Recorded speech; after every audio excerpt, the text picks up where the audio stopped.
Okay, I've asked Board of Trustee member Evan Cooney to lead us in the Pledge of Allegiance today. Joe, please stand. I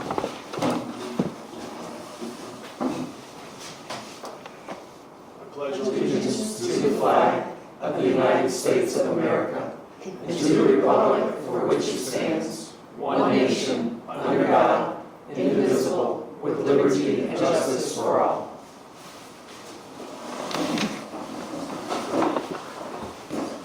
All right, we want to welcome everybody that's here today. Thank you for joining us for our meeting. It's been a while since we've gotten together as a full board. I think our last meeting was in November as a full board, but we have been still doing work behind the scenes. We've had a couple of committee meetings since then, and some of us attended some of the community meetings in the different branches, and then also there was a Friends at the Library meeting that some of us attended. So we're still working behind the scenes, but we're thankful to be back together now in February, and hopefully the weather stays nice for the remainder of the year. All right, we're going to move on and consider our agenda. Do I have any amendments to the agenda? Hearing none, I will look for somebody to make a motion to approve the agenda as is. So moved. Okay, thank you, Bob. Do I have a second? Second. Thank you, Barb. So all those in favor, please say aye. Aye. All those opposed? All right, seeing none, the agenda's been approved. We'll move on to our next piece, our next part, and that is our citizens' time. Do we have any citizens who'd like to speak? Okay, seeing none, we'll move on. And we will jump down to consideration of the consent agenda. We have a relatively large consent agenda today since we haven't met for the last couple of months. So we've got draft minutes from our November meeting. We've got board financial reports from November, December, January. We have warrants from November, December, January. We have the monthly deposit record from November, December, January. And we have the fund schedule from November, December, and January. All right, do I have a motion to approve the consent agenda? So moved. Okay, Bob, do I have a second? Second. Second, Evan, thank you. All right, is there any discussion regarding the consent agenda? Madam Chair, I have one question. Yes, ma'am. I see the $75,000 Cersei. Yeah. Is that an annual or is that an upgrade? Or It is. It's an annual. Annual. Okay. I tried to find last year's. I couldn't find it in January or November, December, January of last year. Is that the same amount usually? Do we pay it annually one time? Yeah, this is our last year contract. I think it's a Okay. 7-year contract, and it's our last year, so it'll be a further renewal. Gotcha, okay. But yeah, I think it's the same amount every year. Okay, I was just curious because I couldn't find it again. Yeah. So I wasn't sure if we upgraded or what we've done. So thank you, that was my only question. Appreciate it. All right, any other questions? All right, so could I please, let's call for a vote since I already have a first and a second on the consent agenda. All those in favor, please say aye. Aye. All those opposed? Okay, the consent agenda has passed. So we will move on to the director's report. Okay. Thank you, Zach, and to you.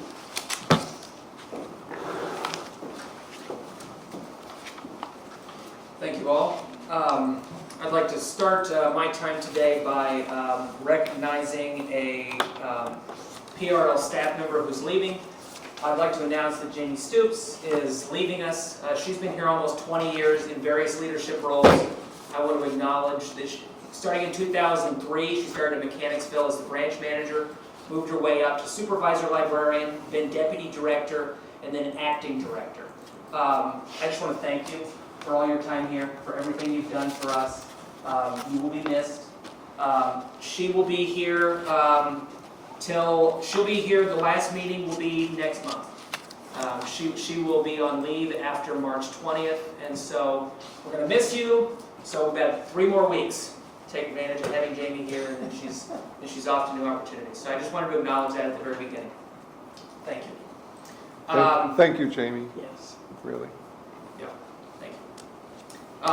Then I'd like to introduce the branch manager of the Ashland Library, Emily Mills. I'm going to have her speak for a few moments. Good morning. I'm really excited to have you guys here this morning. I don't know if you know my name. It's Anna Lee Mills. My name is very hard to wrap your head around. So to give you something to hang it on, I am named after the song Puff the Magic Dragon. Lived by the sea in a land called Honolulu. And my mother thought it was Annalee and made up a spelling to go with it. So that gives you something to hang my name on. You might have seen out here that we have some new art that is in our little area out here. It is for the Fall Line Trail that is going from Ashland to Petersburg. And even though the trail doesn't officially start here, they're using this as their trailhead because the library is the center of the community. And so they wanted people to start in the center of downtown. So. And then I wanted to highlight some of the community partnerships that we did in the month of January. We are doing a monthly entrepreneur boot camp in conjunction with the Downtown Ashland Association to highlight library resources to the entrepreneurs and also to educate them. So in Hanover in the American Revolution was a very popular VA 250 program this month, in the month of January. We had 59 who came, and that was in partnership with the Hanover Tavern. David Dio came and did our presentation. We also had Echoes of a Dream, and that was in conjunction with the media company New Views, Randolph-Macon College, and the Ashland Theater. We all contributed to the process of planning and executing the viewing of an MLK documentary and a panel discussion. And that was held at the Ashland Theater. We also had an NAACP presentation that I did while we were locked down with ice and snow. And that came about because of Juneteenth meetings that we've been having with them and about the Juneteenth program, huge event that's going to be held at RMC. And we were telling them about some of their resources. You have got to tell our people about these things. So some of the resources that I highlighted was the Gale legal forms, and our entrepreneurs are already using those for contracts, and I can't remember what the other one was. I just used it this week for durable power of attorney and a medical power of attorney for some stuff that was going on in my family. Salem Online, I gave you each a handout that Caitlin Amos created for us, and because of all of our VA 250 programming, we chose to highlight Salem Online, which has a lot of full text historical documents and information. So because of the movie, we highlighted Canopy, which is like Netflix for libraries. And for the NAACP, we did Help Now and Job Now, where you can get live tutors to help with homework and just a mess of other resources. And Job Now, which will give you live coaching for how to write a resume, how to do interviews, what job might be right for you. So lots and lots of really good resources. And here are some pictures from some of the programs that we did in the month of January. So we've got watercolor birch trees, Hanover in the American Revolution, Echoes of a Dream, and we had a Bluey party that was tremendously popular. We had 85 people here for that. And Eliza Hay, the true story of Eliza Monroe Hay, which was another one of our VA 250 programs. So, any questions for me? All right. Thank you very much. Thank you.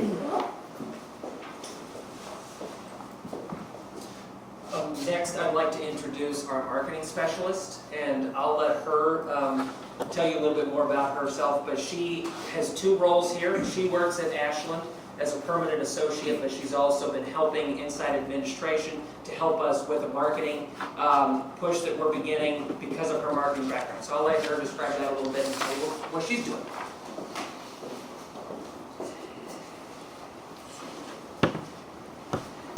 Good morning. My name is Caitlin Amos, and as Zach said, I am usually here as an associate here at Ashland Branch, but I have started as a specialist for the administrative building, working on marketing. I have a decade of professional experience doing marketing in different forms. I've worked real estate, I have worked at a web software company, and if you are familiar, before the American Red Cross bought them out, I've worked with Virginia Blood Services as well, and so I have nonprofit experience, especially here locally, and I know what it is like to have a brand that has a wide reach and lots of communities that need to be addressed and need to be spoken to, and recognizing that the needs of one place is not always going to be the needs of another. And so when I spoke with Zach on one of our one-on-ones, when we talked about some of my experience and what I thought we could accomplish for marketing in the future. When we started, I said, you know, I really want to make sure I get a good handle on what we're doing for marketing currently. So obviously I'm familiar with what we do here at Ashland, but we went on a field trip of sorts to the other branches. We took stock of what is currently in every branch. We did all the branches to see what things look like. We noticed what was older, what was newer, what matched, what had consistency, what didn't. We were also really able to see what makes different branches shine, and what each associate and manager brought to the table there in each of the branches. So we saw a lot of good things and things that we'd like to see improve. We've talked currently about how to increase our marketing cohesion. So I'm currently working on a style guide to help our brand. This will be really important as associates in branches make small marketing materials, and as we work together at admin to make marketing materials that work for the entire system. Making sure that we have a cohesion and always something to fall back on that makes our brand shine. And then we also talked about developing better external marketing in both print and digital. We've had patrons in multiple branches ask, like, hey, I would love to share more, I would love to do more social media wise, and tell my friends about it, which is always what we want to hear.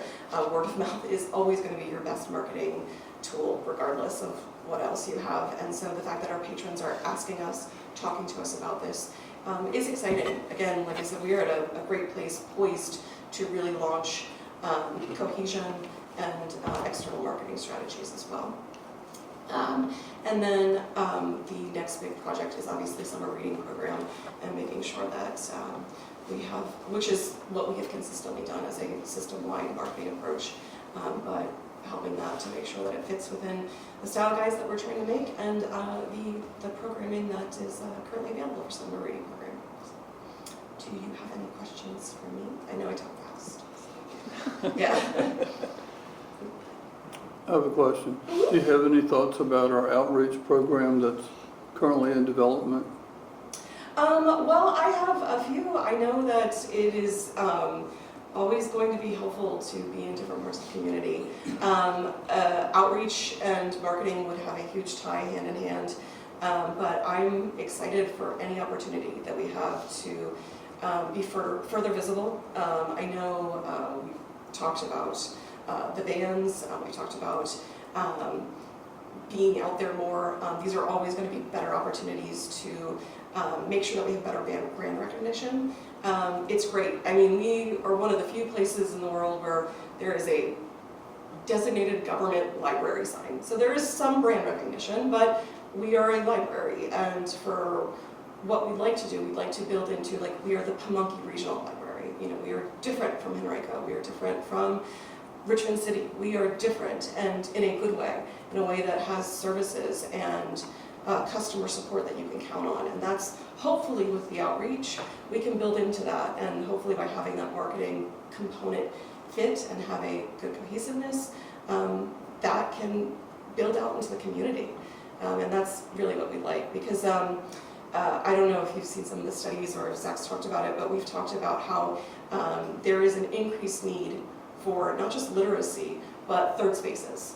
And I think people forget that the library is a third space, a great option for a third space, a space where they can meet, where they can connect, whether it's from their own personal clubs or programs that we put on at the branches on a system-wide level. What we hear sometimes is, I don't even know about these things. The only way people know is if we do the outreach and we do the marketing, and we want to make sure that when we put that face forward, it is a cohesive face and it is a welcoming face. Nothing says come visit us quite like us introducing ourselves, and I always feel like an outreach program is the greatest way to introduce yourself. So, Thank you. yeah. Any questions?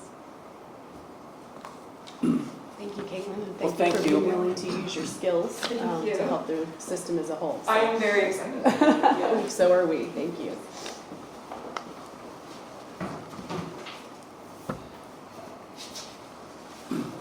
Just a quick note before I dive into the rest of the director's report. In front of Barb and Christy is a new device. We're trying a new piece of technology that will allow through AI us to do meeting minutes. That was a request of our board secretary, so we're going to try it out today. See if this can help the process a little bit. I told Jamie I was excited to say AI for the first time in a director's report, so everyone wants to talk about it, so I got to mention it. So, a few things going on. I will say, since last we met, we have had a pretty hard time when it came to the weather. We had 8 days that were either entirely closed or we had abbreviated shutdowns because of the snow. Our partners in Hanover and Goochland did a good job taking care of us as well as they could. We did have 3 days during the snowmageddon that we had where we were, it took us almost a week to dig out. The way the weather was, obviously it was not something we get often, but the plows were not capable of dealing with it properly. They had to do a lot of it by hand. So it was a long slog back. So there was just the reality of kind of the operations were significantly affected, particularly in January. Our partners in Goochland, they were plowed out on Monday, so good for them. But just wanted to talk a little bit about that. I have talked to emergency management in Hanover County about the possibility of using us going forward as warming centers or cooling centers. Now they'll advertise it when we're open, but long term we're looking at developing a partnership where they can come in even when we're not operating, and county staff, whether it's social services, whether it's fire and rescue, can come in and utilize our space in an emergency situation to make sure that there is a warming space in the community. One of the things we were worried about, and luckily didn't really materialize, was the loss of power. So I've had conversations with the fire and rescue folks, the emergency management folks. They're going to look in this next budget cycle to make sure that we are accessible for warming centers and cooling centers, of hooking up generator points. The county has large generators where they can wheel them in and basically run the building, but right now we don't have the ability to hook up to that. So I've told them that that would be an important thing for this partnership going forward, to make sure that we can power this place if we were to lose power. So emergency management is looking into that and potentially installing that in this next budget cycle. So I just wanted to make sure the board was aware of that partnership with the counties. I've offered the same partnership opportunities with our partners in Goochland as well. Wanted to mention we've been hiring a lot lately. During the winter, while things were a little slow in the office, I took the opportunity to redo a lot of our hiring documentations, begin to streamline some of our processes. We just hired 4 new public services specialists, so those are our part-time programmers. We have 3 branches that will be onboarding new staff members the middle of next month. The systems engineer, we just closed on the collections librarian and the system engineer. We had those out, so the applications are now in. We're reviewing those, and we should start interviewing for that position, those 2 positions, early March. So with the expected hire time probably beginning of April. So we're moving right along. We have currently in the process of being worked on, and I've talked about this, I tried to work with our partners at Hanover County to integrate into their hiring portal called NeoGov. You guys use that to some degree when you hired me. Hanover County's used that for years. Our partners at Goochland use it as well. It took a while, but Hanover basically got back to us and said, sorry, we can't help you. Because if they let us in, we would have access to everything. And for obvious reasons, they didn't want to do that. So we've started the process of adopting NeoGov on our own. So there's a 12-week integration process. So the plan is to have this in place for the new fiscal year. A little earlier maybe because we're a fairly small organization. But the goal is to have this in place by summer. So this will help us streamline a lot of our processes. And just as an example, one of the things when I was redoing the paperwork and everything, I had 4 of those 3-ring binders that I handed out to all the hiring panel. Hundreds of pages of documents that were printed out, that we're writing on. This will streamline all of that. This will automate our rejection letter process. Instead now it's fairly involved. When we don't select a candidate, we reach out to them as a courtesy and say, you know, thank you for applying, you were not selected. The system will begin to automate a lot of those smaller processes that are a lot of time and effort for the staff, and that will become streamlined as we get through this process. It'll allow us to also share more with the hiring managers earlier on in the process. So they'll be able to have access to the applicants that applied for their position. We'll be able to screen them with HR, and the hiring manager will be able to screen them. So this process, as it becomes live, will lessen the contact that we have with a lot of these things and kind of streamline it and make it a little more efficient. Wanted to mention that as well. On to strategic planning. We're still well into our strategic plan process. So at the end of January, we ended our public town halls. We had 10. We had two that were lost because of the snow, but we had 10 in-person town halls. Over 150 citizens attended. We had great participation, great feedback from our folks. A lot of it was very hyper-local, as in we were in the branch talking about those branch needs. But a lot of it was very PRL focused and big picture as well. So we got a lot of great feedback. We heard a lot from patrons about the good things, but also the things that they'd like to see. Sometimes it was based on, well, our partners, our friends in Henrico do it this way. Can we do this? But sometimes it's just stream of consciousness and ideas that give us a unique opportunity to program a little different, to kind of reach a new audience. And we talked about looking at how we utilize the spaces. I talked a lot to the patrons about how we do things and why we do it that way. So it was also an opportunity for them to learn a little bit. When they would ask us how we do something, we could talk to them about, like one of the complaints as an example. And most people didn't recognize this, but it came up several times in the town halls. The patrons that were talking to us said, we really loved it when you gave us more digital content that we could download. Last year we took the hoopla number and lowered it down because of costs. It gave us the opportunity to explain the budget impact. When a patron uses that content, it isn't for free. And we have a pricing metric where we're paying per checkout. And most, I would say none of them knew and understood what goes into that. And so we had several of those opportunities where we got to explain to the groups a little bit more of the inner workings of how things are kind of working. Last month, this month, February, I had the opportunity to meet with all of our friends groups. All but one of our branches has an active friends group, and so I got to talk to them. And I talked to them about what they could use from us, what would make us better partners in this, but also I asked them for a few things that I wanted. I wanted more of their participation in helping with programming. We're cleaning up some of our processes where our branch managers are going to be coming into the next fiscal year. We're going to be approaching our friends groups and going to them with a budget request. This budget request is basically to increase our programming, to increase our outreach, to increase what we're doing. Right now, a lot of our friends groups are raising money and they're giving it to us in one-off ways, but this is going to develop a process where we can do a little more.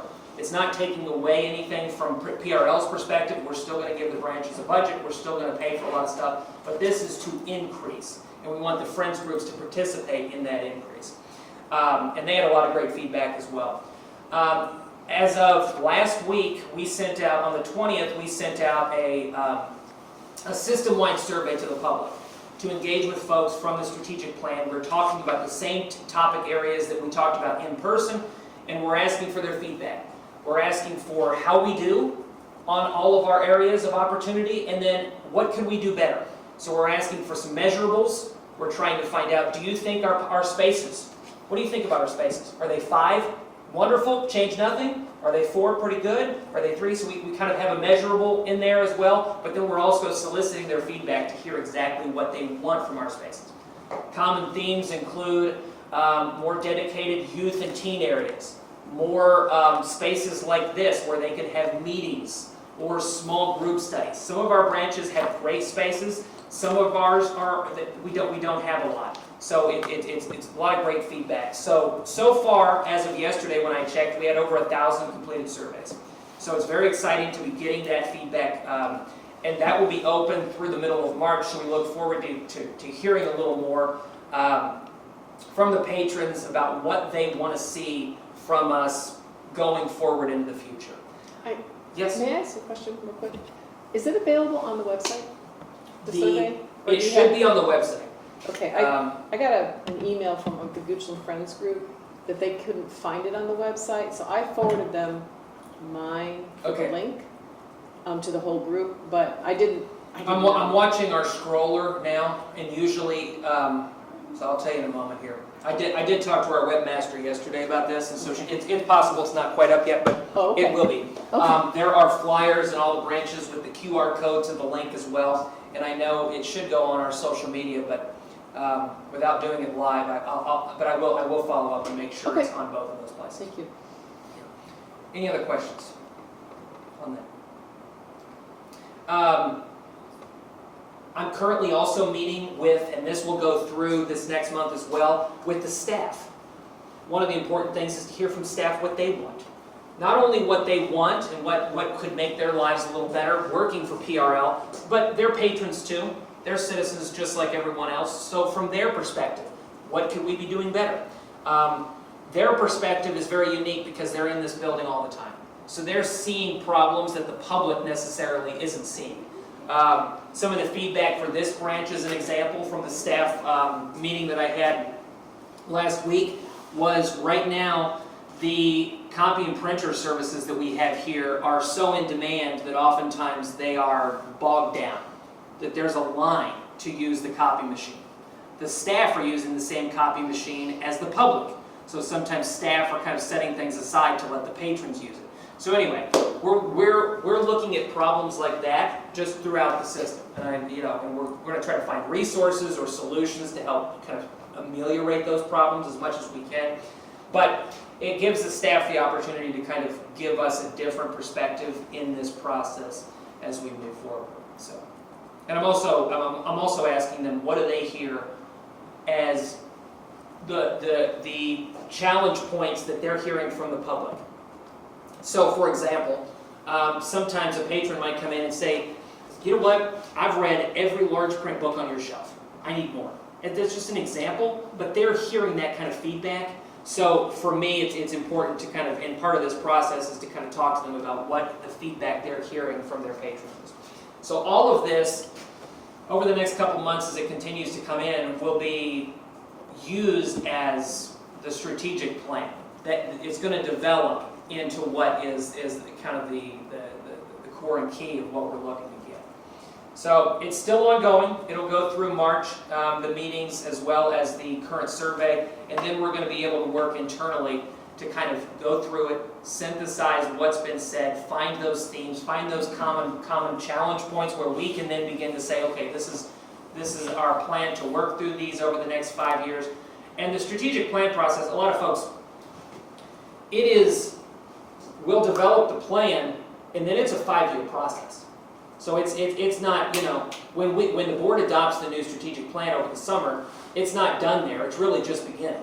And so that's kind of what I've been telling to the team. It's like, what we hear here, it's not one conversation and it's over.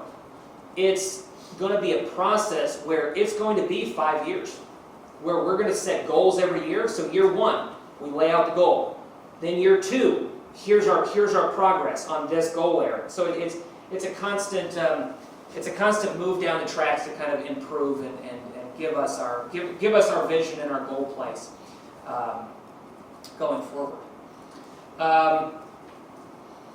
I wanted to just give an update of how things were going with the board passed the new library registration policy that went into place on January 1. I just wanted to give a brief update.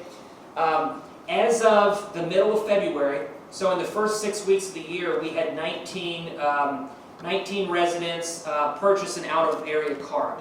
We expect to see more of that, so that's over the coming months. One thing we did not do is we did not expire cards automatically.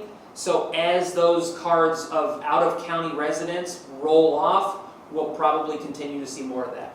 A big increase, 5 of our 19 came from New Kent, and 4 of ours came from Louisa, which we would expect because those folks are right on the board, are right next to us. And as I mentioned to the board going into this, I knew those 2 counties were likely the most impacted by this because of their geography and because of their patrons' accessibility to their branches, which isn't always good.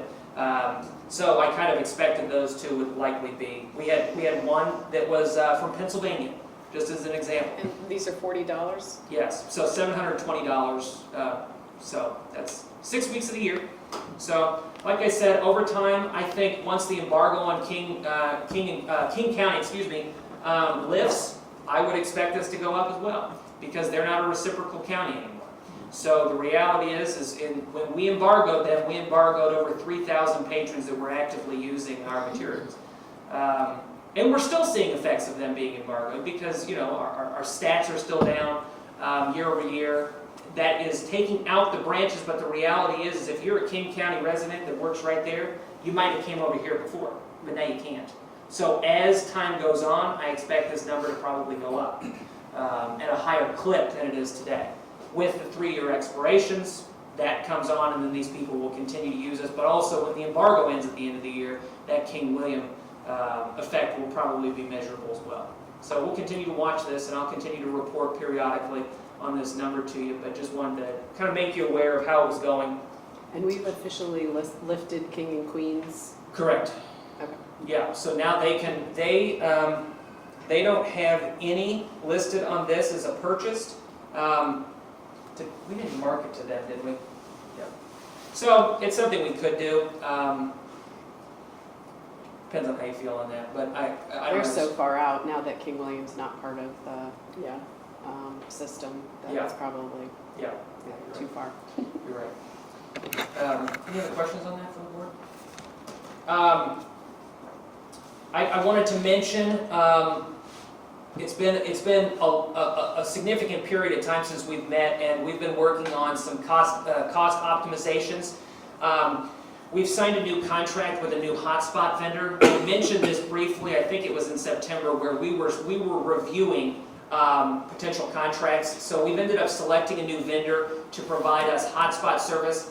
One of the things we did before is we went to Verizon and T-Mobile separately and bought hotspots for them. We were trying to drive that cost down because we were paying $1,750 a month for, I'm going to put this on the screen just so you can see this.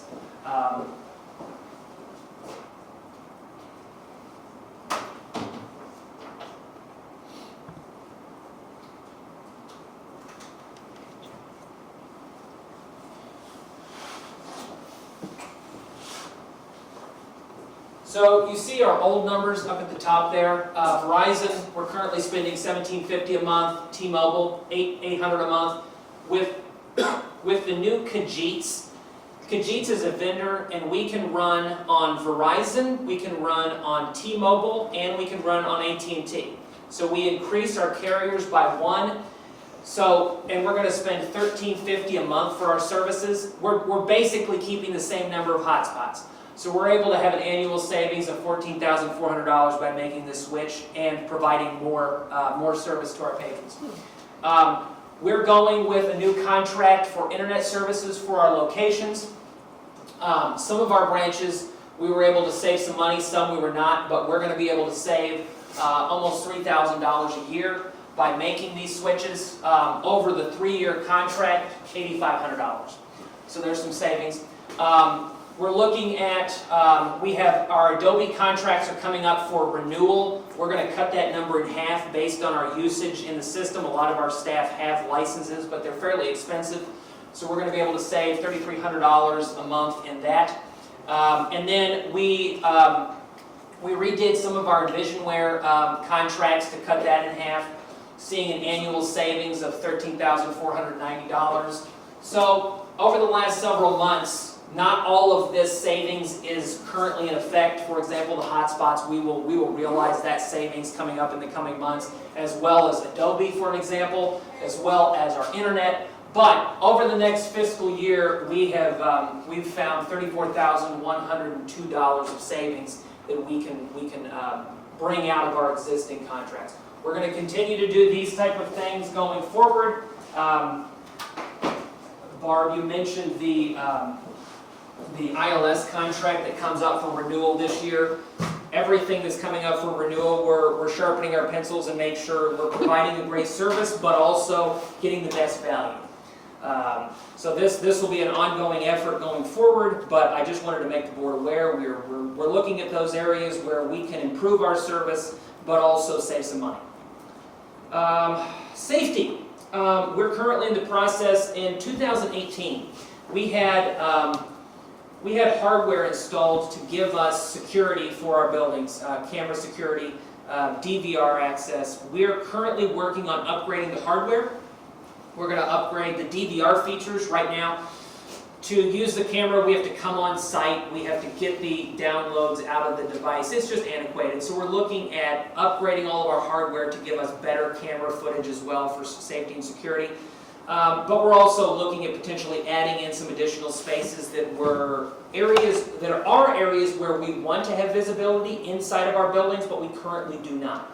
So we're currently reviewing that. So I'm meeting with a contractor in March to go around to all the buildings to kind of look at what we've currently got, how we can improve it. The branch managers and I are in discussion to kind of review their branches to see where are those spots in the building where we have security issues. I'll give you one example, and I'm going to mention this later in maintenance, but I'll bring it up now.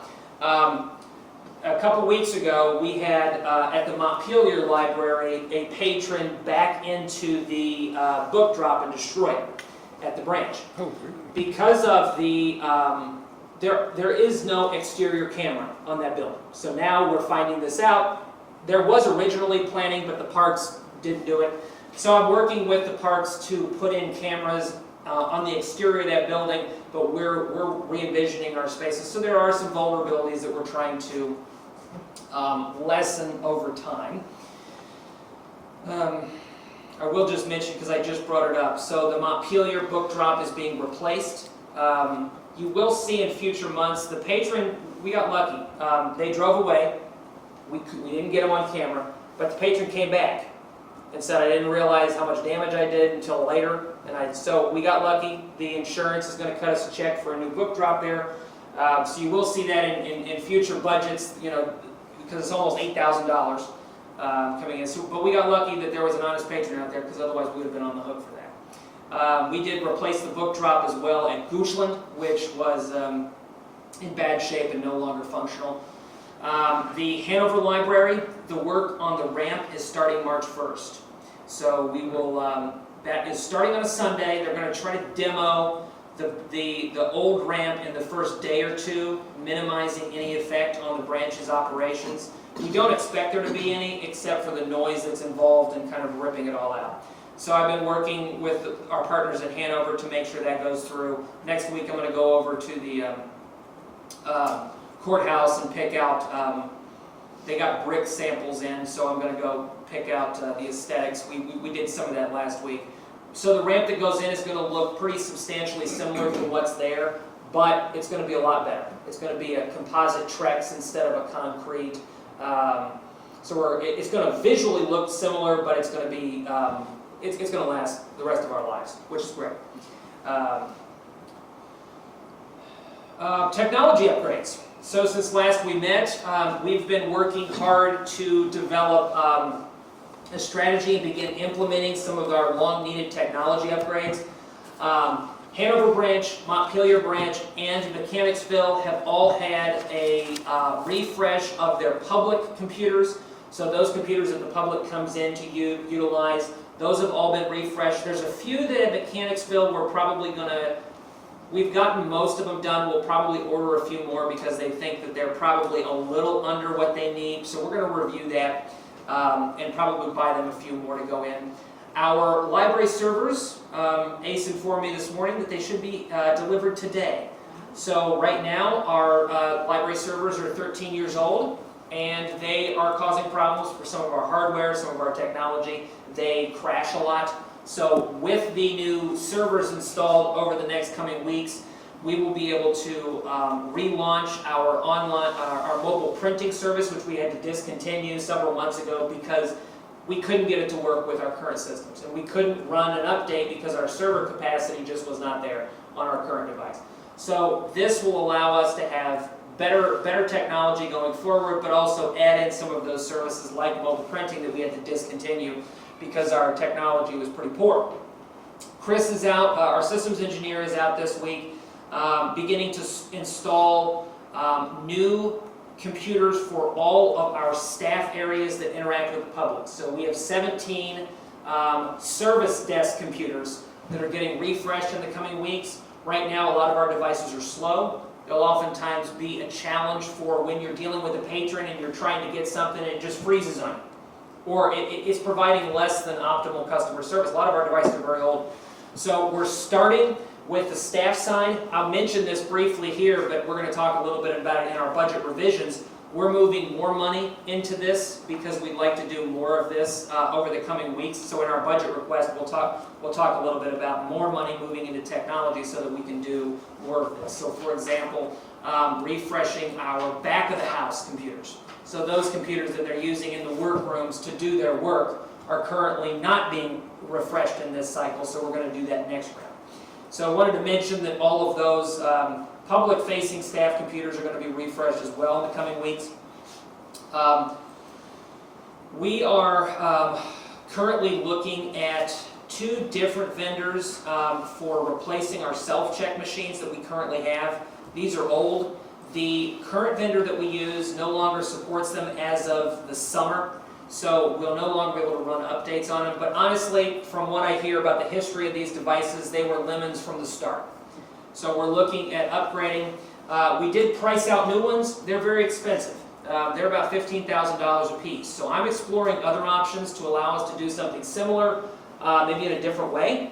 I have 2 meetings set up. I'm going to attend the Public Library Association's annual conference in March. I have 2 meetings set up with our vendors that I'm looking at to review their current hardware that they'll bring to the conference, as well as have some meetings to better understand their functionality. We've already had several preliminary conversations with them. They've given us a lot of the material that we've been kind of digesting.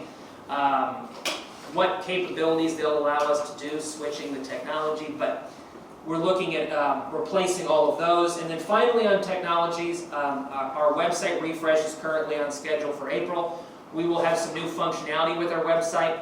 The look won't necessarily change a ton, although it will. We have, the feds have an ADA requirement for our website to be done by the end of February. So that's why the deadline has always been February.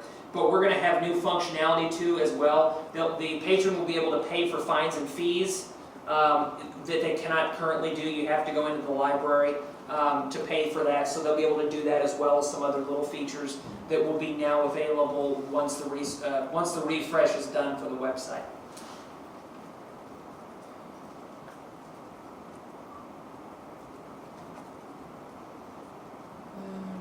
Okay. That's all I have for this portion. All right, thank you very much. There's a lot going on there. There is. Appreciate you sharing all of that. Of course, that's also a couple of months worth of It's stuff true, going on. yeah.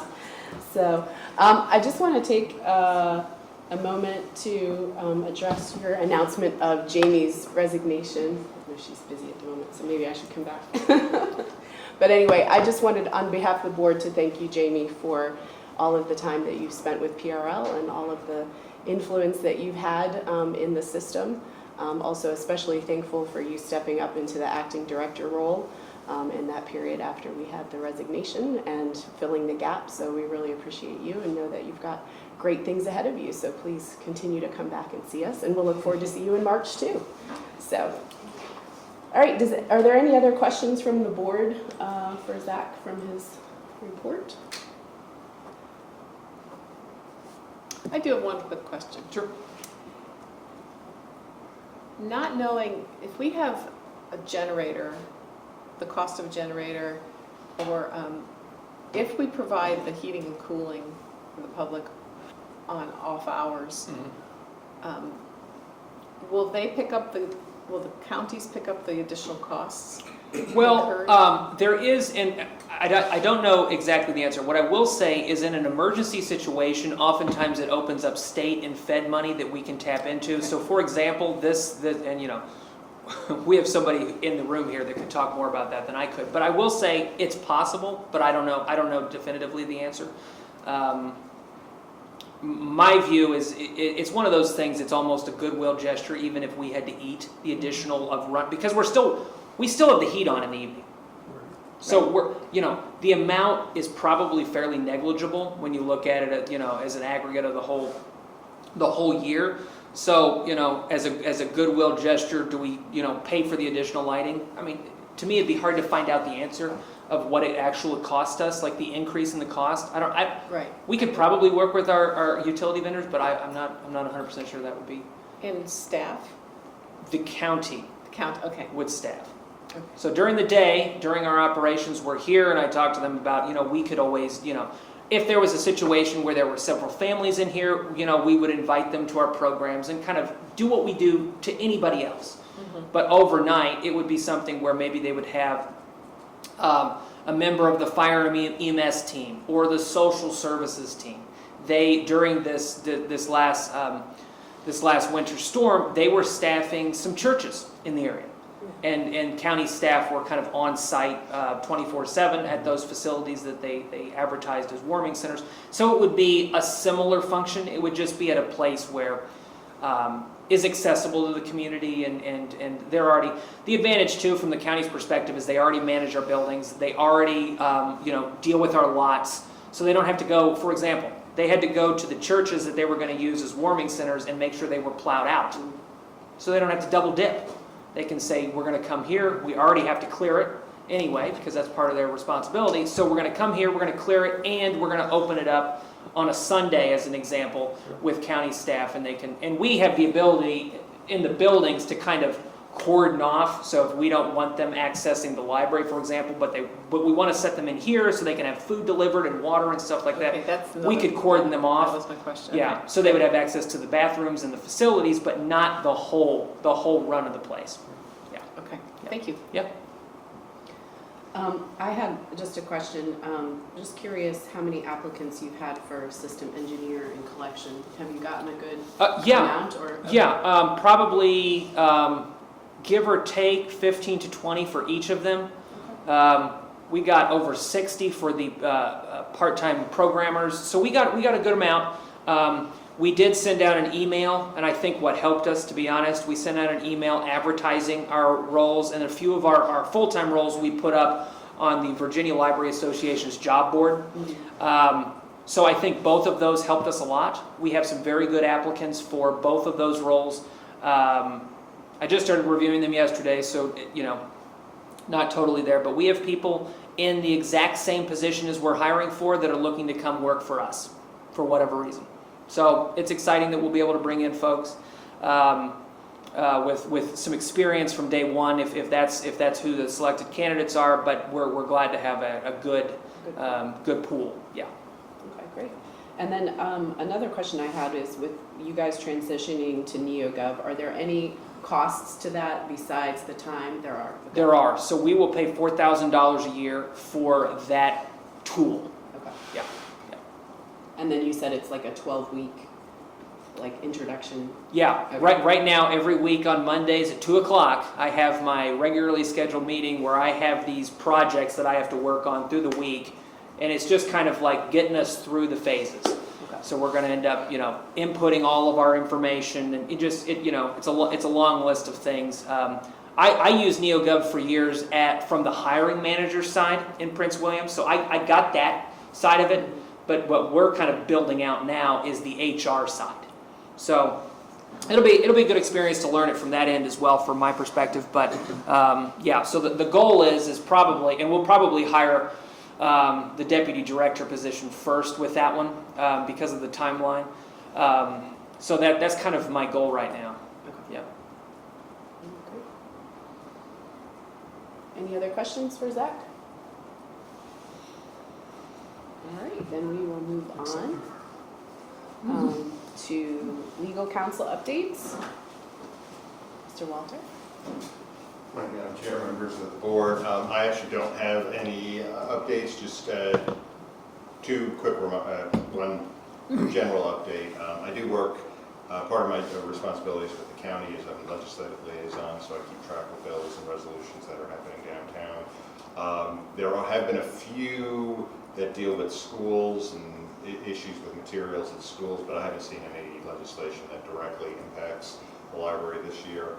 I will try to see if I can find out anything on the state budget in terms of that. It is a very behind the scenes kind of thing, and you never hear, they just sort of announce what it is, and this week and next week that will be finalized in terms of funding across the board, and whether it's direct funding for libraries or indirect funding for the counties, that somewhat help you all.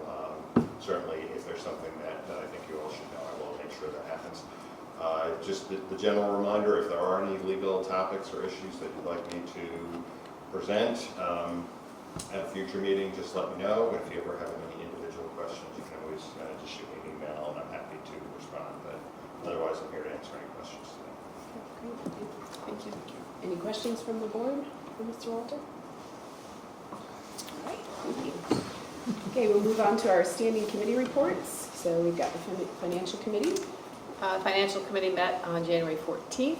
We discussed mid-year budget revisions, Hanover feasibility study, and policy revisions. And then our next meeting is April 15th. Okay, great. And then we've got the Personnel Committee report. Our chair for the Personnel Committee, Ms. McMaster, is not here today. We did meet, I believe it was January 5th. I was just trying to pull up my calendar to make sure that was the right date. Was it January 5th? Okay. Yeah, we did meet on January 5th. There was a closed session in order to finalize or to work on finalizing the library director performance review, and Zach joined us for that. So that is something that's ongoing, and Jody has a couple more things to work on with that, a couple of questions to get answered, and then that will go out to the board members. So, all right. Anything else? All right. We'll move on to old business, and we've got the Hanover branch maintenance and feasibility study. I guess they're kind of related. Yes, so you guys, I put two documents here.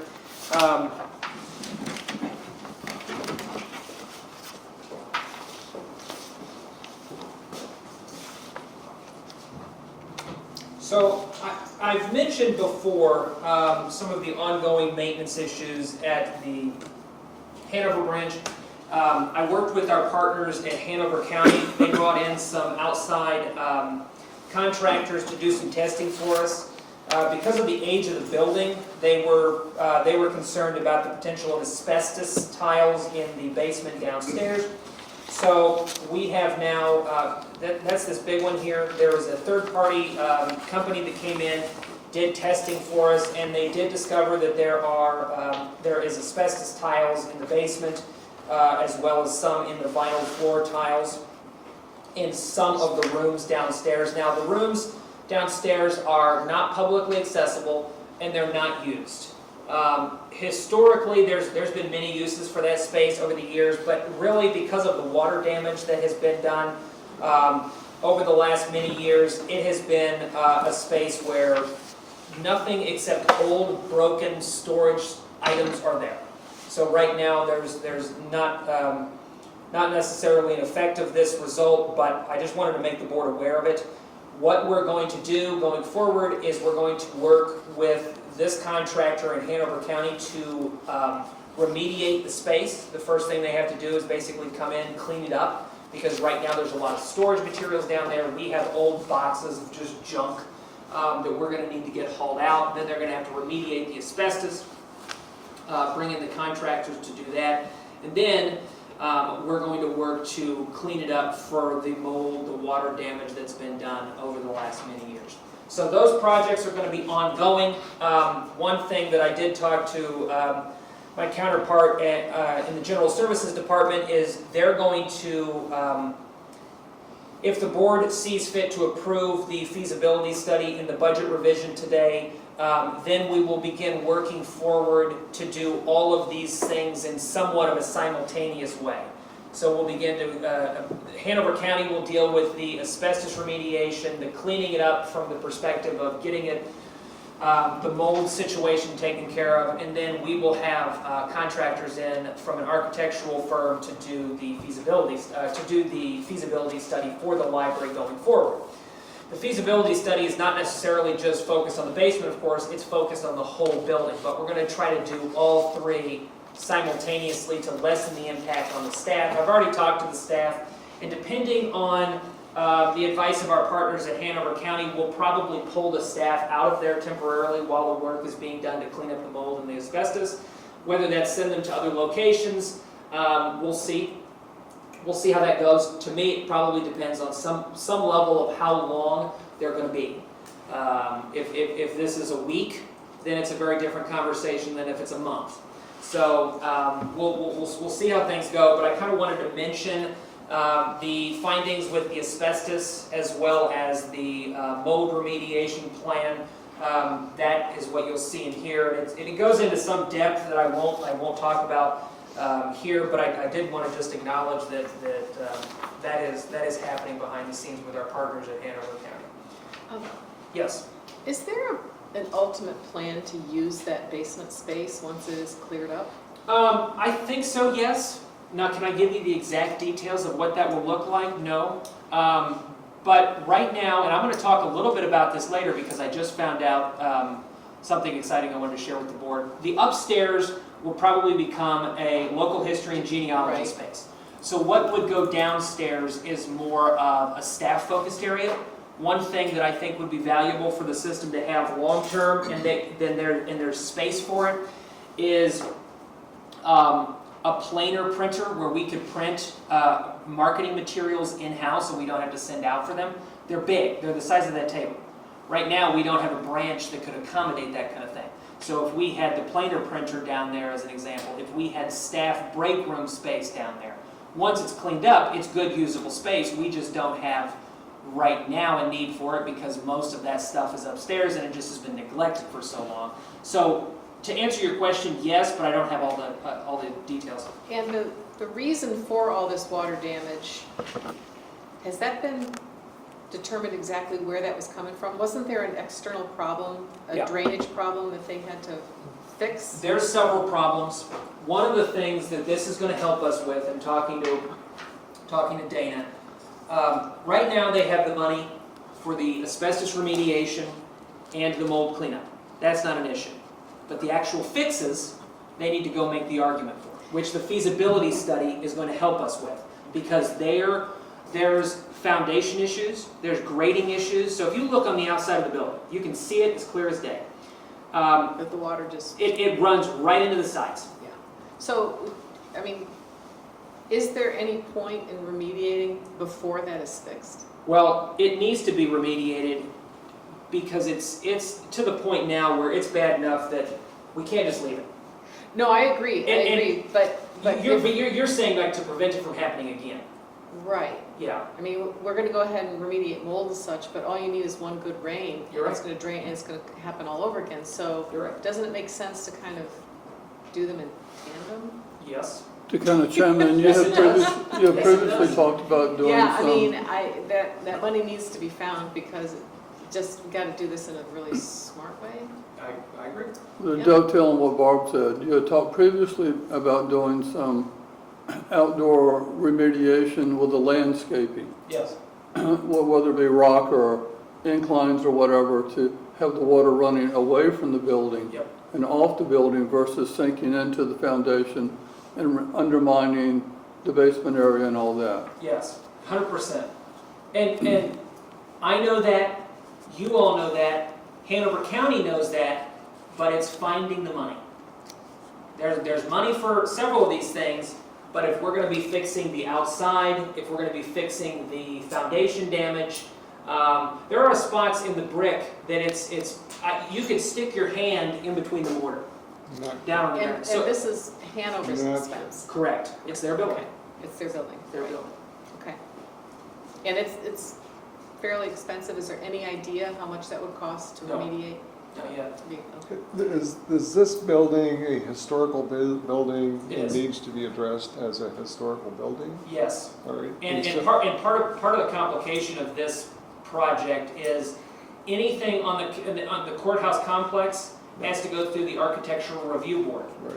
So it will be a longer process than if you were trying to do the same work at your home or residence, as an example. Oh, okay, here's a crazy, and it might be a really, really stupid question, but is it possible or even thinkable to perhaps front the money out of the reserve fund to get it done? And then Hanover, there'd be a credit with Hanover? Well, if we set the precedent for that, I mean, now I will say that we have done that before. For example, when Atlee was being built, we took $1 million out of the reserve fund and sped up the process.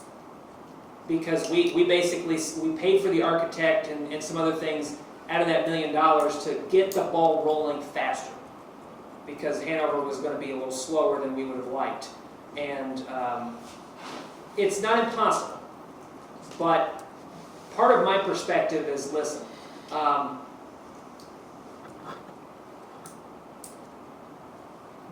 if we don't fix it, this building will not be saved.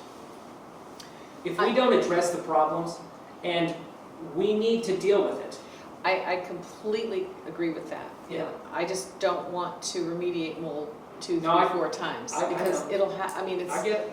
it doesn't make sense. I'm just trying Yeah. to think of the process in Yeah. the right order of events Yeah. makes a lot more sense. And if there's a way to facilitate that we could get a credit with Hanover or reimbursement, I would That's like. exactly what you would want. You would Yeah. want an agreement and a timeline in which that Yeah. 'Cause it- financial It just doesn't make sense. repayment is made. Yeah, I 100% agree with you. So, yeah, I mean, I'd like to maybe consider that we pursue that avenue to do it appropriately, get the problem fixed. Maybe while we're doing the remediation, I mean, I don't want to hold up anything, but I also, it kind of, if you still have, the source of the problem still exists. I think it's possible in the sense that we're going to be working, if the feasibility study comes back, that space needs a refresh. It hasn't changed in 40 years. Yeah. So we're going to do some work from the library's perspective anyway. Right. So if that includes pieces of that and we say, hey, listen, we'll front load it, I mean, that's definitely a conversation we can have. Especially if they come back and say, listen, we don't have the funds this fiscal year, you gotta wait till 27. Like, we could make that deal, but from my perspective, I wanna get them walking hand in hand with us to be on this journey together.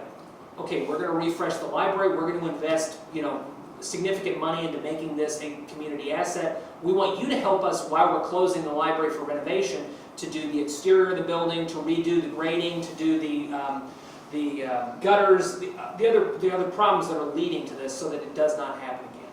And I've addressed all those things, my thoughts, and they're in agreement. It's just really, and part of the reason to work on this is it helps the person I'm working with go up to management in Hanover and say, listen, here's the plan, we need the funds. So, Okay.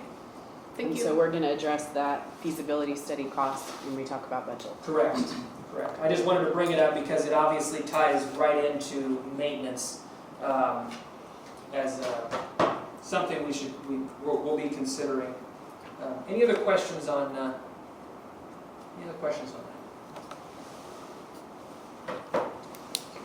All right, so we'll go ahead and move on to new business, and we've got the FY 2026 budget amendments.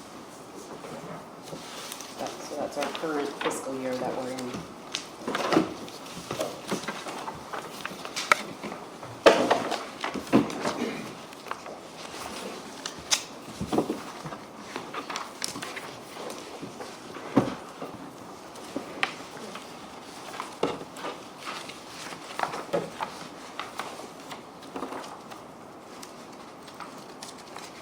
Okay, so we're looking at, I'm going to make it bigger, but it doesn't want to slide. So this is our current budget as we're operating.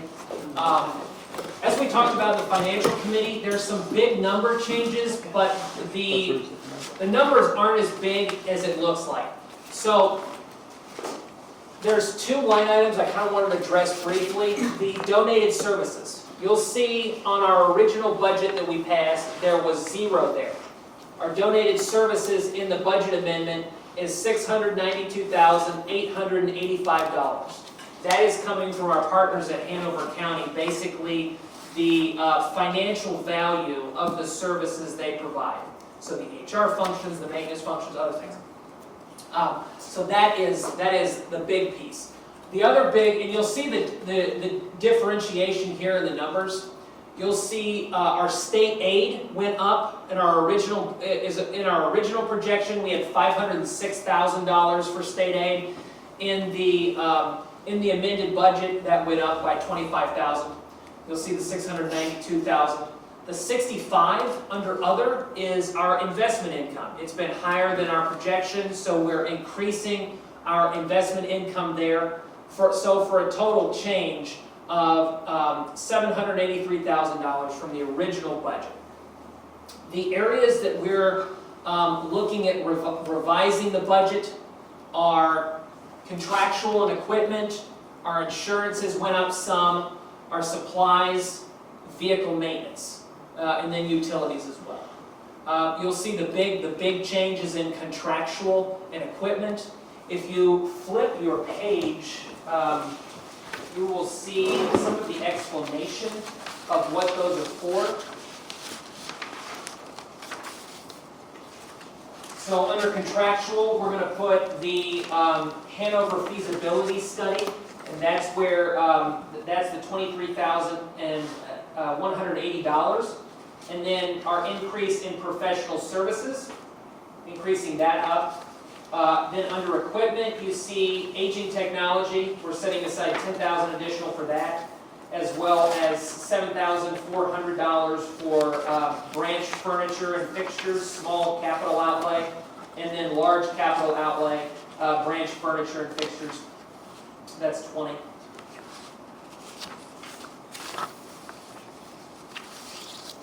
And then on the next, towards the bottom, it's the next slide here because it wouldn't all fit. We have a large increase in our telephone from the original budget, and as we've mentioned previously, that's just we did not account for the Montpelier telephone in the original, so that's why the adjustment up there. And then we've had some unexpected vehicle maintenance costs, so we're requesting to move $2,700 to that line item as well.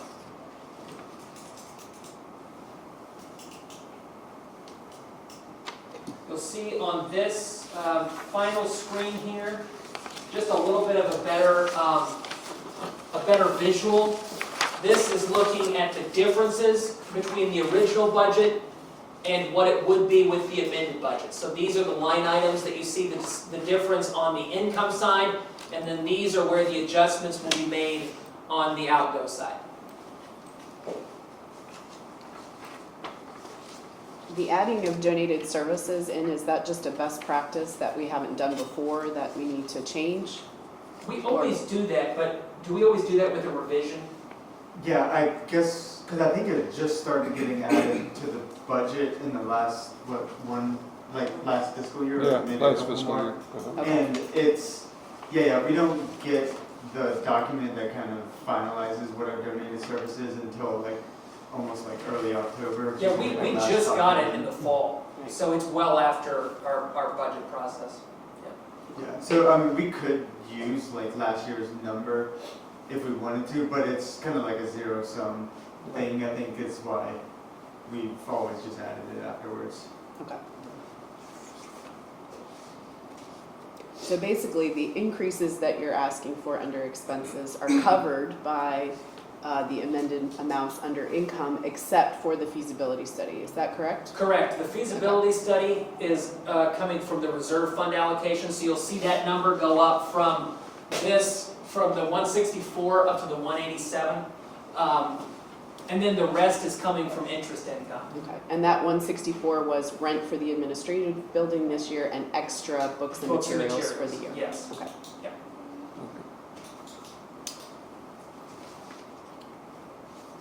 So you are looking for the board to approve this amended budget at this meeting, correct? Correct. Okay.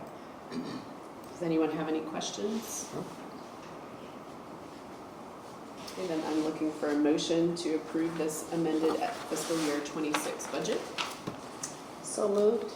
Okay. Thank you, Barb. Do I have a second? Second. Thank you, Evan. All those in favor, please say aye. Aye. All those opposed?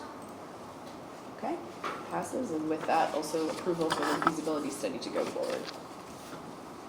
All right, so we're moving on to the FY 2027 budget request. So I wanted to give an update on where we are with the budget request process. As we heard at the beginning, there's this, the counties are currently in their budget process. Both the county administrator for Hanover and the county administrator for Goochland in the last couple weeks have presented their initial budget to the boards of supervisors. So right now, they're kind of in that preliminary process of getting feedback on their proposed budget. So I kind of wanted to go over in a little bit of detail the proposal for Hanover and Goochland County.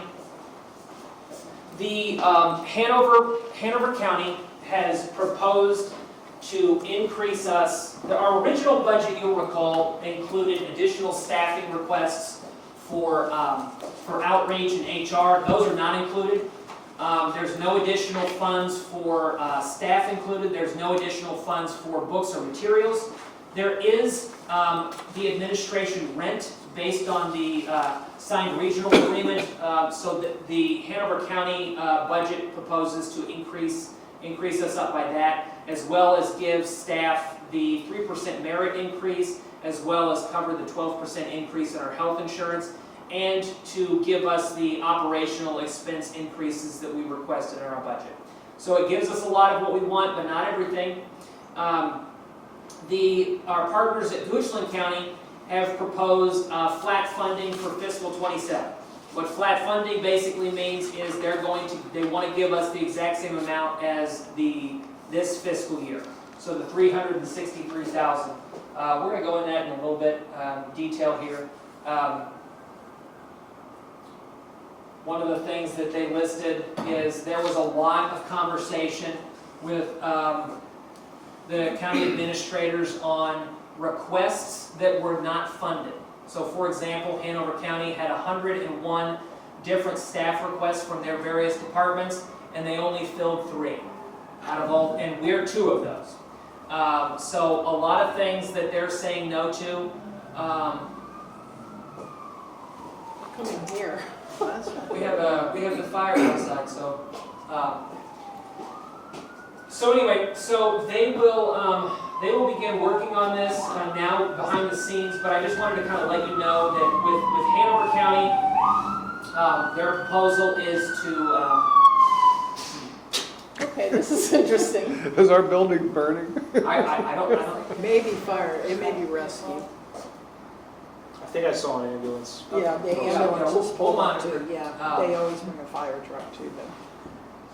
So for Goochland County, what does the flat funding mean? Well, they're not giving us additional funds for the 3% merit increase or the benefits raises. There's no additional money for their shared services line items. I've had several conversations behind the scene with Barb and Barb. Yesterday I attended a meeting with the Goochland County employees, and I talked to Dr. Rayleigh, who's the county administrator in Goochland. We're going to sit down and have a conversation in the next 2 weeks to discuss the request. The reality is flat funding is not good. We want our partners to see the value in the dollars that they're spending, so that's going to be part of my argument. But part of my argument as well is we don't want to have to cut services that our patrons in Goochland County have come to expect because they can't or won't increase their line items. So you see there in the 26 budget, we have listed out this top number here that's highlighted is the money that's going into the branch. So this is paying for staff, this is paying for benefits. You'll see telecommunications, insurance listed as well in this one. Then you see down here the $310,000 is the shared expense. So that includes everything behind the scenes. That includes admin, IT, rent, books and materials. Everything else you could think of that's outside of the branch is included and shared. Our partners in Goochland County have proposed flat funding for all of their what they call partner agencies, which we're one. Yesterday in my conversation, I had a conversation briefly yesterday, and the county administrator told me that they are, this is not done, obviously, and they think there's probably room for improvement in the initial number. That's what we're hoping to get out of this conversation. One of the things that we've been working behind the scenes to kind of identify are the numbers that of how this is going to impact. So these numbers here are reflecting the increase in just the 3% and the 12%. So of this request, $12,690 is just the salaries and benefits. And our year-over-year ask, the increase year-over-year is $31,000, $31,482. Of that, a little over a third is just salaries and benefits. The rest is what we call operational expenses, of which that is almost entirely the administrative rent, of which they've agreed to pay through their regional agreement. So what we're trying to get them to understand these numbers a little better, and to see the value. We're going to talk to them about, a little more details than what I'm going into here. But and I'll just share part of my fear with you that I shared with the Barbs.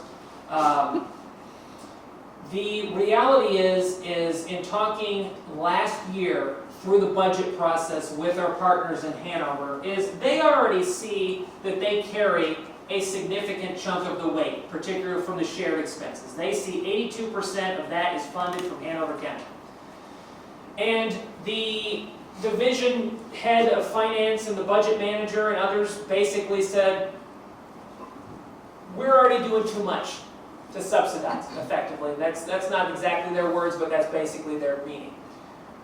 And my fear is if Goochland County shifts more of the burden to our partners in Hanover, it's going to perturb them to the point where it's not going to be a healthy relationship. And that's what we're trying to do. We're trying to create a healthy relationship here. Every county involved in PRL benefits, whether they know it or not.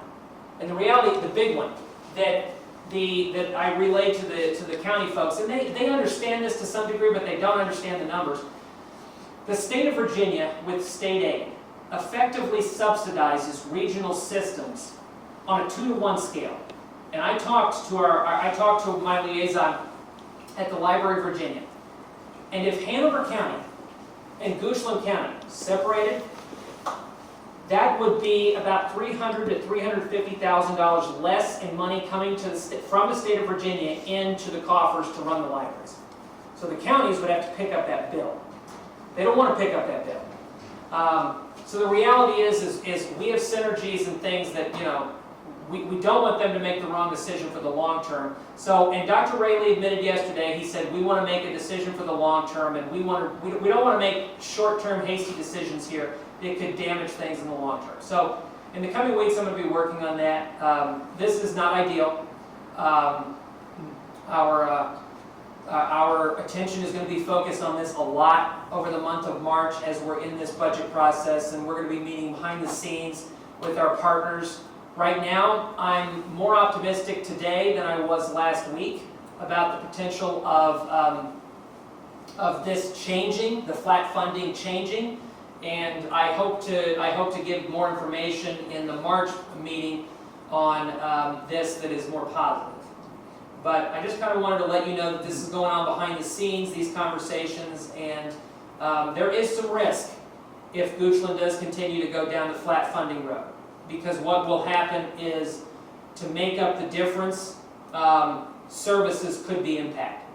We don't want to do that. We don't want to have, you know, hours cut or anything like that. But that is a possibility with this type of decision if it is made.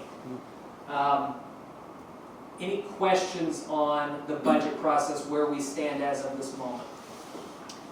Is Goochland providing a salary increase to their own employees? I know 3% Yes. is what Hanover's doing. Is Yes. that what Our Goochland is doing? partners at Goochland are providing their own employees a 3% raise, and they're covering the 10% cost of their proposal is to cover the 10% increase in their own health insurance. Okay, so we're not asking for anything that they're not doing for their own employees. Correct. Okay. And then, obviously, I think for a lot of the board members, it was brought to our attention by Mr. Walter that the new regional agreement includes paying for the admin rent between the counties. Is Goochland County aware of that? I mean, I'm sure they are because they signed it, but... When Barbara Young and Barbara Sloan and I met with them in, I don't remember what month it was, but it was in the fall, we brought that to their attention, because we were not sure that the new county administrator, the new financial head, knew that, even though it was just signed in 2025, the exact same board of supervisors that signed it is still in place. We just wanted to make sure they were aware that that was what they did sign. Yeah. So if they don't want to do that, are there any, I don't know, legal ramifications? Maybe that's a Dennis question. I don't know, like. Ramifications is them saying, we don't need Goochland anymore. Oh. So we've got to get. There are a number of options, one of which is sort of the, we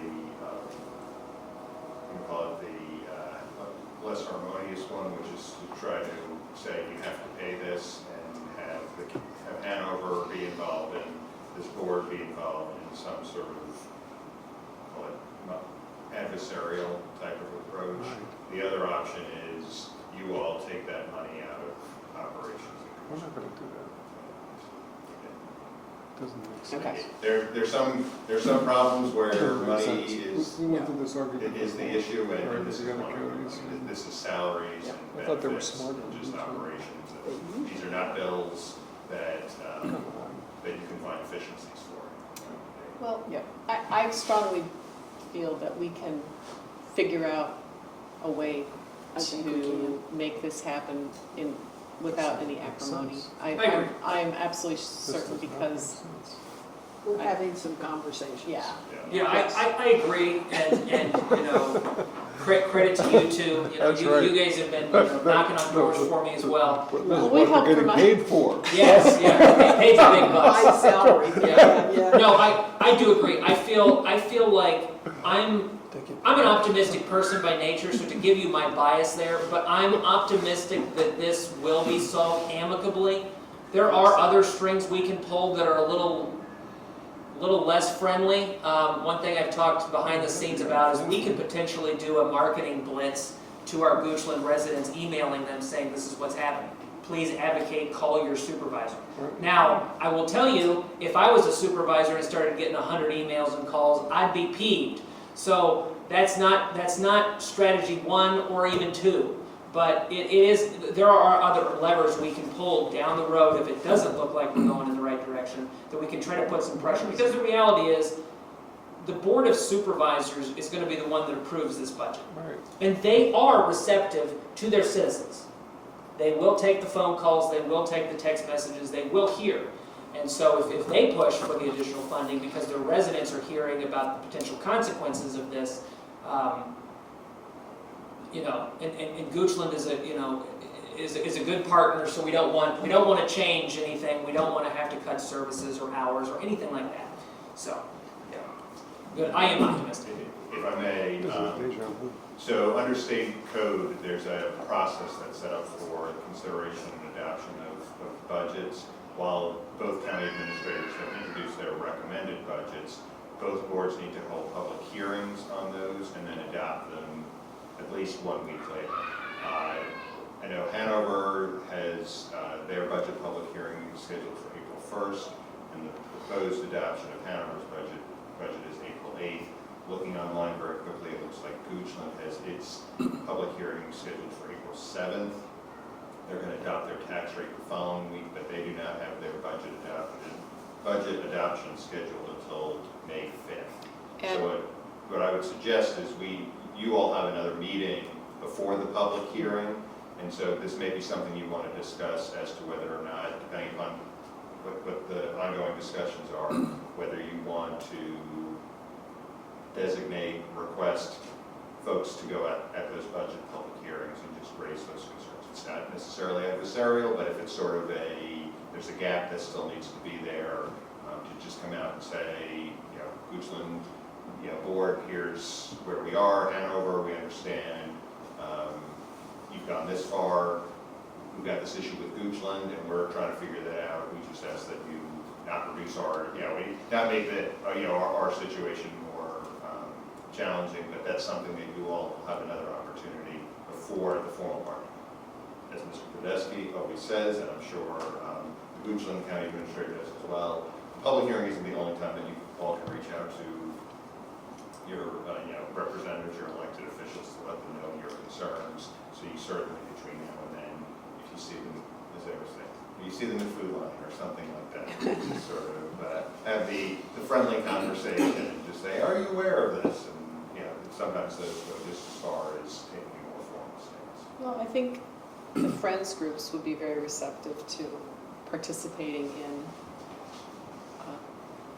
this Helping process. advocate and voice our, Yes. I agree. Yeah. And there's lots of people in the community that are unattached but still vocal supportive. So if we need to pull that lever, I do believe the next few weeks will tell us which direction we're going to be going in relation to this. I don't see this. I think by the next by the next Board of Trustees meeting on the 18th, I think we will have a much clearer vision than we do today. We're very early. I just wanted to kind of highlight a few of the things that have come up, but also this challenge that we're all gonna get through it. But so anyway. I have a comment to dovetail on that. So it sounds like do you get the sense that this is the opening salvo from that side? It's like a parent just saying no.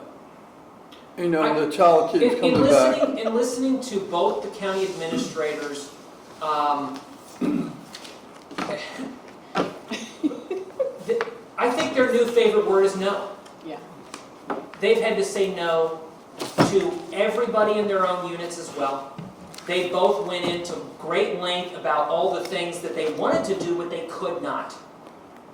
I believe times are tight, and they're trying to squeeze every dollar out of their budgets that they can, while also being good fiscal stewards, which is the exact way we run. So, I mean, we empathize with that. And so I think that's more of it. They're really just trying to cut and make sure that they have identified every penny. One of the things that Dr. Rayleigh with Goochland talked about is, I called it cost optimization in mine. He called it strategic abandonment, which I haven't heard since graduate school for my master's in public administration. It's not a common word, but his point is they've cut $3 million out of the Goochland budget by not replacing certain things, by changing vendors, by doing things similar to what we're doing, just on a bigger scale. So they're really working hard to kind of make sure that they're doing the things. One thing he did mention is if they hadn't went through that cost-cutting measure, they would have been unable to afford the 3% merit and the 10% raise in their health insurance without those cuts. So I do know that times are tight for everyone. So my next question to Barb on the end is, the Friends Group would certainly, I would think, be more effective now on the front end of lobbying, having these conversations than after the fact where they've already had the meeting at the Goochland board meeting. Yeah. And they've stated what they're going to state and agreed on, and then we come back later at a food line, it's too late. Well, what We've I'm already voted. hoping is, and Dr. Rayleigh and I talked yesterday, and we're going to set up a meeting in the next week or two. So by the first week in March, we should get the temperature of what he's thinking, and then we'll react. So if he's saying, listen, I originally said flat funding for the library, but let's talk about your request. Let me learn a little more. That's what I'm hoping for. Okay. Because when we explain things like the increase in our operational expenses, that's entirely the administrative rent that the Board of Supervisors already agreed to pay. So taking that off the table, because that to me, you know, it should be easy. The other thing is the benefits and salary increases. It's the exact same thing that our partners in Goochland and Hanover are doing, but it's also the right thing to do. In today's world, there's no reason that anyone should have flat funding for their staff's salary or wages, period. That's it. These are the only, we're not asking for anything extravagant here. We're not asking for anything extra. We're already asking for things that are basics. So I think once we get into those details, I think they're going to see, because the reality is, Hanover and Goochland residents don't know the difference between a person that is working at our service desk and, they don't know that they're not a county employee. Because in all intents and purposes, they are in a different way. You know, we're not a department of Hanover or Goochland County, but, you know, we're sitting in their buildings, we're a community asset for the community. So I think just kind of reframing it a little bit, explaining some of the details, I think we can get them there. So I just want to address kind of our two wish list items, which have been marked off now in red on this. Yes. So obviously, not having an HR person, not having an outreach manager kind of affects our ongoing kind of wanting to move forward on some of these areas. So I haven't been giving that serious thought, and I have a couple, really one idea. But it does create complications, which I'll explain. So currently, our state aid grant, the $535,000, goes entirely to our books and materials collection. And that's what it's been like for a very long time. My thought is to take the director's salary out of the state aid grant, and if I did that, I would create enough room in the state aid grant to fund both an HR person and a outreach person. The problem is with that is it to some degree creates this liability that's potentially out there in future years. I just got an email yesterday that it looks like the Library of Virginia state aid grant is going to be funded more next year than this year if the current legislation that's on the table goes, which is good because it means we'll have more money coming in for state aid. But what if there was a year where we weren't getting the state aid grant in such a high level? Well, then you have this massive salary that has to be quickly shifted somewhere else. So it's a danger. So, but you can use state aid money for a salary? Correct. For a librarian. Meeting certain requirements. Okay. So mine, I'm a master's degree librarian, so that's one qualification. It has to stay under 25% of the total ask, which is fine. That's not an issue. So we're good. Okay. We're good for that. Which is part of the reason. And I think the reality too, I'm just listening to the budget process, talking to folks in both Hanover and Goochland County. It's going to be very difficult for them to say yes to giving us additional positions in the future because they can't even say yes to their own people. Which is what's making me lean this way. But it's not a perfect, it's not the perfect way to do it, because now we have this $130,000 hole that we used to use for materials and books, that now we have to figure out how that is going to be backfilled. Okay, So, so you're giving thought to how. I am. Okay. Thank you. Any other questions? All right, so next we have the strategic plan town hall update. just briefly, so I kind of went through this in the directives. We are going to, and I did look briefly, it's not on the website yet, I didn't look on the social media, but we will follow up with that. Every one of our residents did get the survey, which will take about 10 minutes for them to fill out. So I'll follow up and make sure that is prominently displayed on our website as soon as I get back into the office here. We're going to publish all of these as well, so that way the public, once they're done, we're going to take anything that's personally identifiable out. We're going to kind of categorize things in a way that it's not the raw data, it'll be cleaned up, but we're going to publicize this to the community. What were people asking for? What were they talking about in this strategic plan process? Just to be transparent, to let people know, man, here are the things they're hearing, that we were hearing at this branch or this location, so we're excited about that. But we're still on schedule for adoption of the new strategic plan at the end of the fiscal year. So that's really the only other new things that are in the strategic plan conversation, because I did a lot of that in my director's report. Any other questions about that process or where we're at? When you said every resident got the survey, do you mean? Every one of our card holders. Card holders? Yes, Okay, thank you. Okay, Yeah. yeah, okay. This is a question that I've thought a number of times in different settings, but I'm assuming you guys can also be strategic about how you send emails out through the system, and that you could just send to Goochland residents 100%. or just to Atlee users, or, Yes. okay. Yes. Thanks. And we have I done- assumed so, but I just Yeah, wanted to make sure. and we have done that, not since I've been here, but I know there were times, can you give an example of a time where we reached out to a branch, like, specific? I know they have like the Atlee survey. King William, yeah. Okay, King William, okay. We have been doing that more recently with program flyers, just targeted to people that frequent the Ashland branch or Buchanan, so That's great, yeah. And I loved seeing the ones about the jobs that were open. I thought that was great to get that as a patron. Yeah, Who knows who you've got out there who might be interested. absolutely, Yeah. absolutely. All right, so we're going to move on to the Library Foundation discussion point, Giving Tuesday grants and gifts. So I wanted to mention briefly, so in the fall, I talked to the board about doing just basically an ask of the public. We have a lot of folks out there that do support us, and we wanted to give them the opportunity to give to us, so I kind of wanted to update the board. We had $3,700 in small donations given to us for Giving Tuesday. It's the day after, not Black Monday, what's it? Cyber Monday. Cyber Monday, thank you.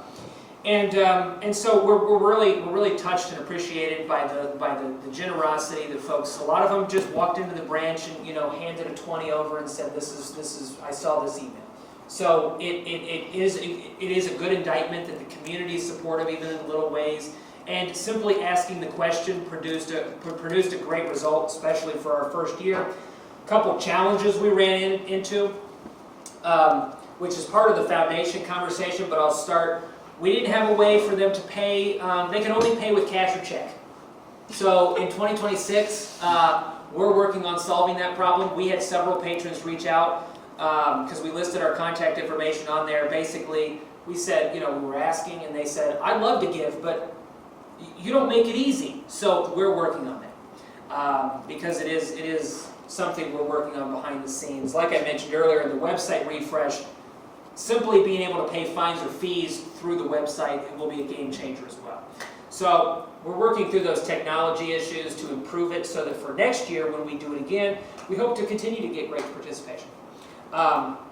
Another thing, during the Christmas holiday, I applied for a grant from the American Library Association, and I'm excited to tell you that we got it. So we received $2,000 a few weeks ago from the American Library Association.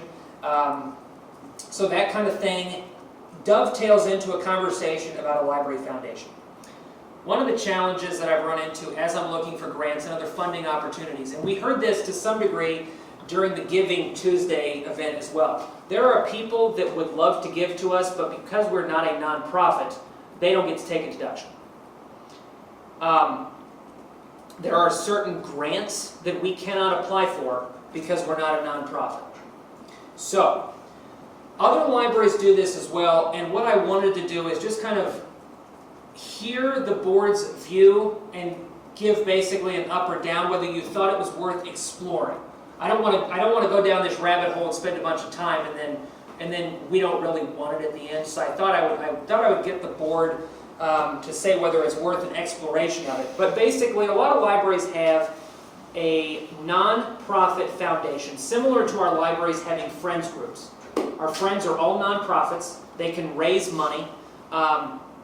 They can give it to the library.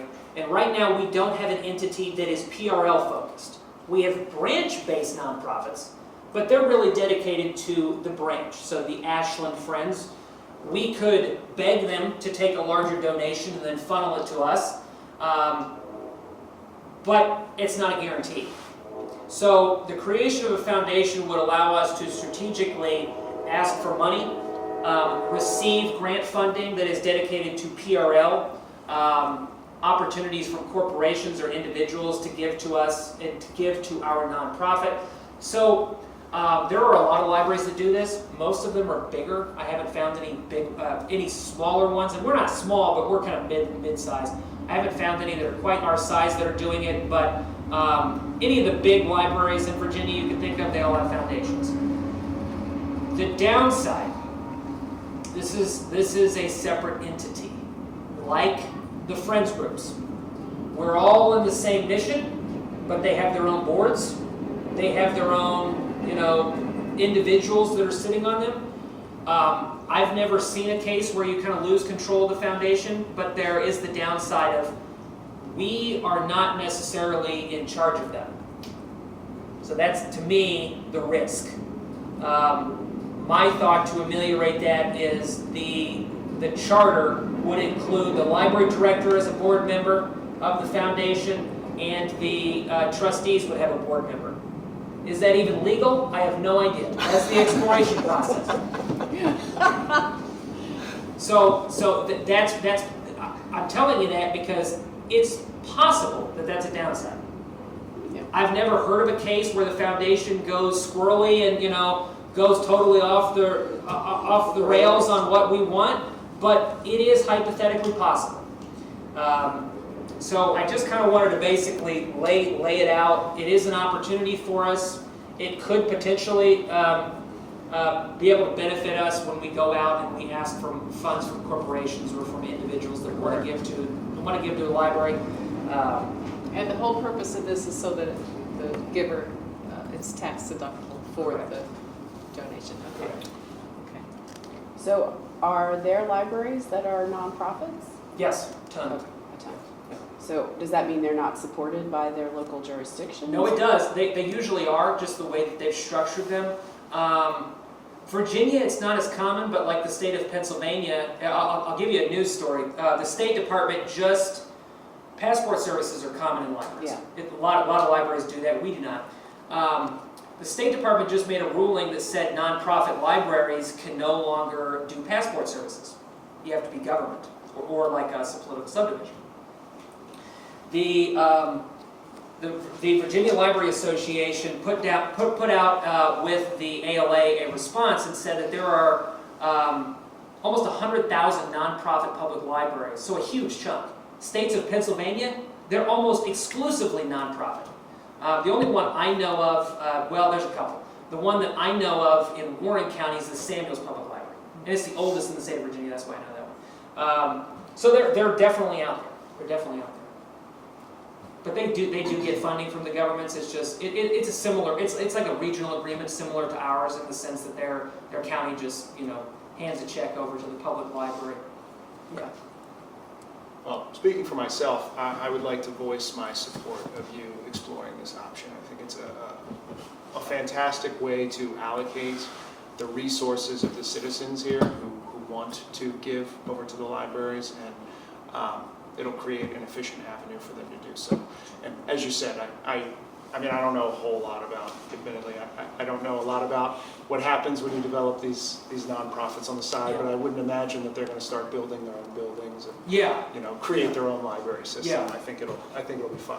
yeah, I agree. I agree with you. Absolutely. Okay. So do I have a motion to ask Zach to explore this avenue of a foundation for Monkey Regional Library? A motion that. Okay. And I'll second that. All right, Bob, thank you. Any discussion? Okay, then all those in favor, please say aye. Aye.